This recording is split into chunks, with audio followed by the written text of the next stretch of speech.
Për aksidentet në rrugët e vendit, deputeti i Partisë Socialiste Blendi Klosi akuzon qeverinë paraardhëse. Sipas tij, qeveria e djathtë shpenzoi lekë të shqiptarëve për shirita rrugësh të ndërtuara pa standarde. Shqiptarët po vuajnë e vajtojnë strategjitë e rrugëve të prishura, e po kuptojnë se sa të rëndësishme janë standardet dhe siguria në ndërtimin e këtyre rrugëve, po shohin pushtetarët e deri djeshëm të sulmojnë kryeministrin, pse inspekton kantierët e hapura në Shqipëri.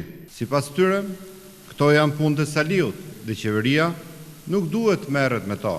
Sa mirë do t'ishte sikur qeveria dhe Edi Rama të kishin të gjetur të bitisura këto rrugë. Pas kësaj deklarate reagoi menjëherë Partia Demokratike. Në një njoftim të shpërndarë për mediat thuhet se për turpin e tij, kryesocialisti nuk gjeti një minutë kohë të shprehë ngushëllime familjarëve të viktimave të aksidenteve të djeshmes tragjike. Për faqen e tij të zeza i përdori tragjedinë për të sulmuar opozitën dhe bashkinë. Në reagimin e demokratëve thuhet se qytetarët e Tiranës nuk harrojnë as të djeshmen e betonit klientelist dhe as të sotmen e bllokimit të buxhetit dhe banesave sociale. Sipas Partisë Demokratike, nuk fshihet dot përgjegjësia për krizën ekonomike dhe të sigurisë ku e ka futur vendin me pusulla anti-opozitare dhe luftën politike që ka shpallur Bashkisë së Tiranës dhe opozitës.